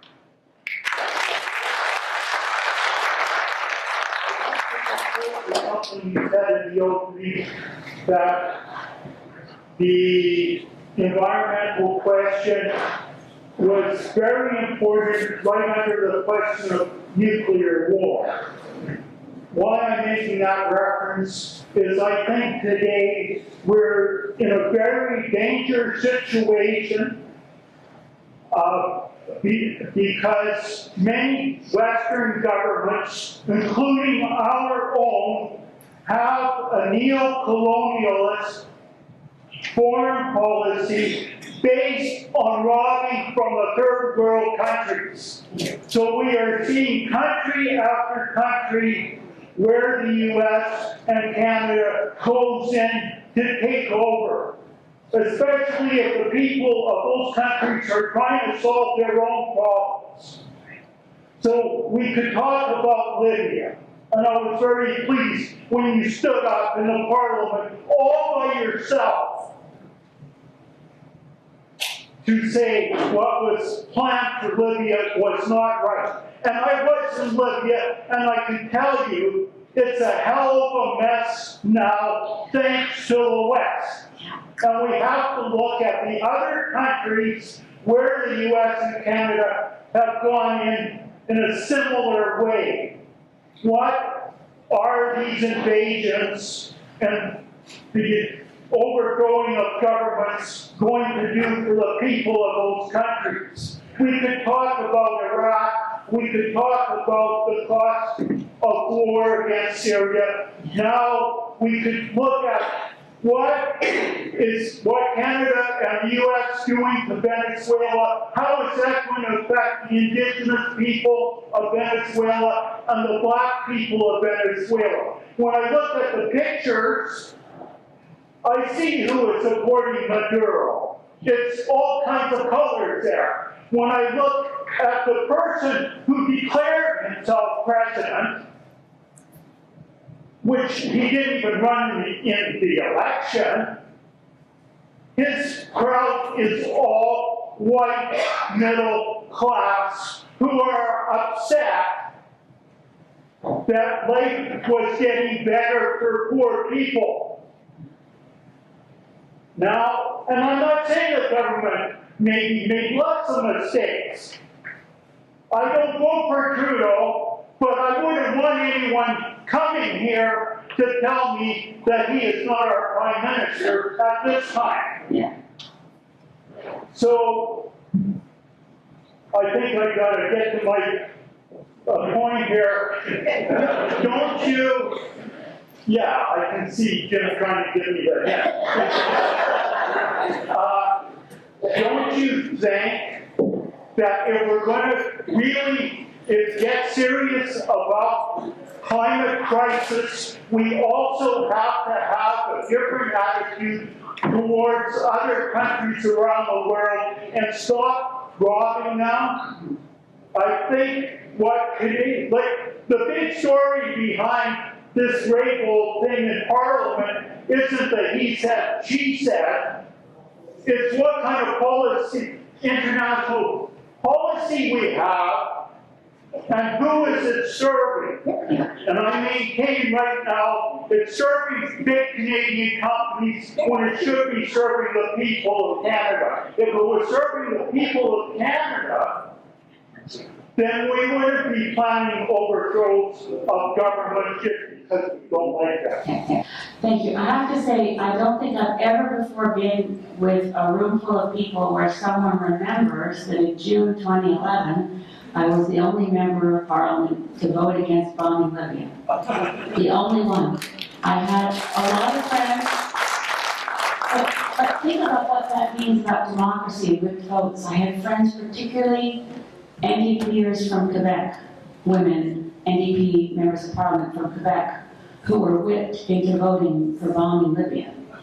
And I remember asking John Baird across the floor, because he was our Minister of International Development. At that point, it was called DFAT-D. I don't even want to try to remember, Department of Foreign Affairs and Trade Development, I think. And I said, but you're recognizing as the official government of Libya a group of people who include Al-Qaeda forces. You're recognizing a group of opposition to Gaddafi that includes terrorist organizations. What kind of government can it be that you're recognizing in place? And I was trying to get them to agree to have negotiations and UN peacekeeping forces to keep the warehouses full of armaments that Gaddafi had stored from being, and what happened, of course, is the warehouses full of armaments were opened up and went to fuel all kinds of terrorism around the world, and including the creation of ISIS. But John Baird said to me, well, we may not know what government will follow in Libya, but we can be sure it can't be worse than Muammar Gaddafi. In hindsight, not such a smart answer. So yes, we do need to change our relationship of colonialism and oppression towards other countries around the world. We should not interfere. I believe in the emerging doctrine of responsibility to protect. So that if a government is killing its own people, then we have a responsibility to try to protect people who are being killed by their own government. That would have applied to protecting the people of Syria, but we didn't go in because we had so contaminated the doctrine of responsibility to protect by using it as a shield to go into Libya with the full intent of regime change. So we have destroyed the legitimacy, at least for the near term, of being able to use responsibility to protect innocent people from despotic regimes that are killing them. And we were all too willing to go into Libya. We left Syria alone, and now we want to go into Venezuela with a far less compelling case, which would be supporting UN negotiations to get all parties to the table with a focus on helping the people of Venezuela and not assuming that we have any role in replacing one leader with another. So I appreciate you raising it. It's been really hard in Parliament to raise this issue, but when I think of all the things that happened by the dictatorial tyrant of Syria that we left, there have been hundreds of thousands of people killed, and we stood back and did nothing because we had so destroyed the responsibility to protect by what we did in Libya. Which now, of course, that brings us to this SNC-Lavalin scandal of what it took to take tens of millions of dollars to, they're alleged, we have to remember they're alleged until it's proven in court, to have bribed Muammar Gaddafi provided prostitutes to his son, all in aid of getting a contract for building a prison in Libya in collaboration with the US government. That's not the Canada we want to see in the world. So thank you for raising it. And there's one last question, but then we're going to have to go into it, and I'll try to give a very short answer. Thanks very much. This has been a really informative and inspirational evening. With the projected extremes in precipitation from global warming, including prolonged droughts, the increasing industrialization of water is a huge concern. So I have two questions. What do you think are the most critical steps our governments need to take to protect our water? And what do you think of the Trudeau government's response to Harper's deregulating of this watershed and watersheds across the country? The first thing to say is one good thing that happened in the Parliament when Harper was Prime Minister is we did pass a law that bans bulk water exports from transboundary basins. So it's a partial step, but it's a good one. I think we need to have an environmental bill of rights. We need to look at the countries around the world, like Bolivia and Pachamama, places that have said protecting the environment, in other words, not just regulating to say this is the permitting process by which we will legalize environmental damage. That's the permitting process for pollution permits as it now exists. But to actually say, as they have in many countries around the world, the environment has rights. We can enforce those rights on behalf of the environment. Where did our lawyer friend go? We need to do that. Now, how do you do that? I don't want to open up the Charter of Rights and Freedoms for fear that's a constitutional process that could mire us forever. What I do want to do is have a law passed quite similar to the one that Ontario did years ago that creates an environmental bill of rights that can be enforced. But I would like to see it not just give rights to human beings, a right to safe drinking water, just a right to clean air. That's what the Ontario Bill of Rights does. It gives human beings rights to a healthy environment. We have to give the environment rights, and so that we can go to court to say this river has rights. And we are going to protect this river, and the people who live in that watershed work along to protect the river, the forest, the southern resident killer whale, the woodland caribou, be able to protect the rights of our relatives who are non-human through a legislated environmental bill of rights is what we should be doing. Anyone who follows the Suzuki Foundation Blue Dot campaign knows what this is, to say we want to convey to our environment legally enforceable rights, and that is totally doable. We want to also recognize the right to water, and increasingly to say, and this is something I'll just end on, because it kind of brings together some of the themes here. Our society has moved in the direction of a state religion, which, and I'm going to acknowledge this comes from a friend of mine who's Buddhist, who's a professor at York University, named Peter Tierman. We said, you know, we think we have no state religion in Canada, but we do. We worship the economy. It has its own catechism, its own liturgy, it has its priesthood. It has all the elements of our religion. We worship the economy. And going back to your comment, what Peter said is that in this religion of worshiping the economy, the central unifying virtue is selfish individualism. So I think we have to name it. And we have to start saying that's not who we are as Canadians. We believe in our communities. We believe we can do more together than we can do individually. We believe in compassion, helping each other, caring for each other, loving each other, and in that we recognize that the earth is sacred.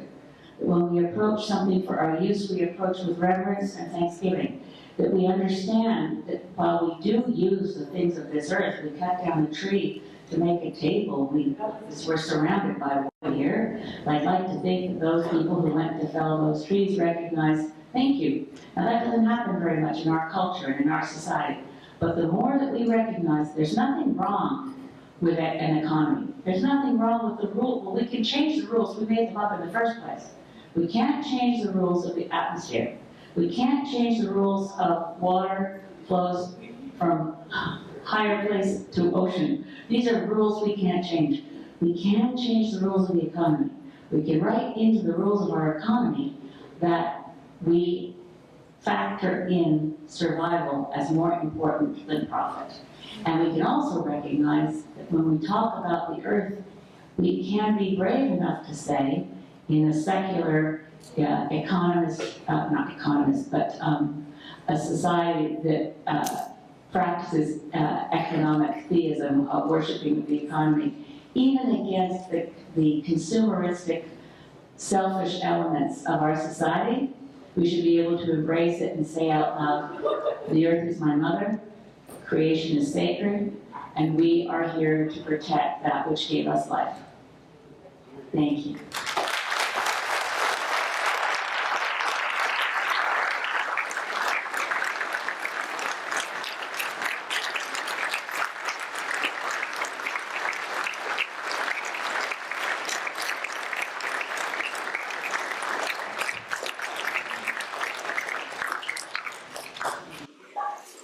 So we have to tell the truth, including that this event, that we spent $1,000 on this event because we don't consider it ends. We live stream, and thanks to Tim for coming in and helping us, because we know people want to participate in this conversation all across the country. None of that money was for me, just quickly adding. It cost $1,000 just to organize the event. The speaker was free. Thank you very much. And it does cost to do these things, and we need help. So if you want to help us, you can at the back. We have a number of posters left, and I'm going to suggest if you want to take one, and if you're willing to sign it, throw in the cost of the poster, which is a tootie. But there's about 40 up there. To remind you of the night. Thanks to Lorna, to Randy, to Greg, we did the bulk of the work. Florence, Sharon, postering, help me here. Joanne, Lauder on the webpage. Scott on the camera, and if I missed you, give your name right now. About 10. It takes about 10 people to do this. We meet every second Wednesday at the Art Center. We carry on. We have a project around all the chemical load coming into this watershed. We are trying to find out just how much chemicals are going on the land. It relates to the drainage issues. It relates to the need to change how we produce food. If we want clean water and clean food, we're going to have to change the way we produce food. And climate change is going to make that challenge a bigger one for us. So you're welcome to come to those meetings. We have a web page that's filled with resources, QVEA.CA. You can scroll into it and find your way through. In particular, you might want to look at the Marsh papers. It's our research using freedom of information files on land sales in Fort Qu'Appelle that are questionable in terms of the impact of watershed. Any other announcements? Oh, Jim, did you say we meet every second Wednesday? We meet the second Wednesday. Sorry, the second Wednesday. And that's Lorna who does our proofreading.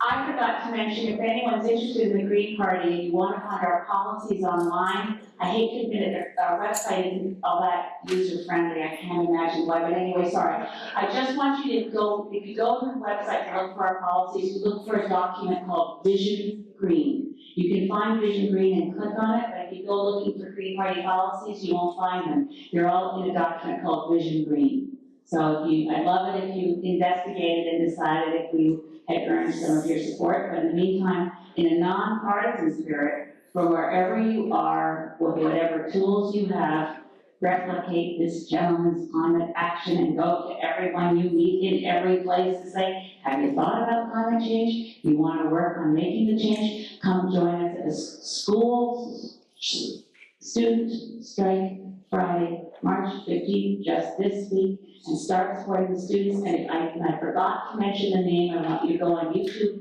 If you don't know the Swedish student who started the school student strike, find, if you have a computer, go to Google and YouTube and look for Greta Thunberg, Thunberg. She is the person I respect the most in this world for clear and honest climate messages. She has got it all together, and she's 16 years old, and she lives in Stockholm. So Greta Thunberg started the school strike movement, and you'll be inspired when you watch her videos. If you want to be on our resource list, it's not a membership. You sign the network list, and monthly we send out material. So thanks for coming, and especially for Elizabeth to take this time to come here. Have a good night.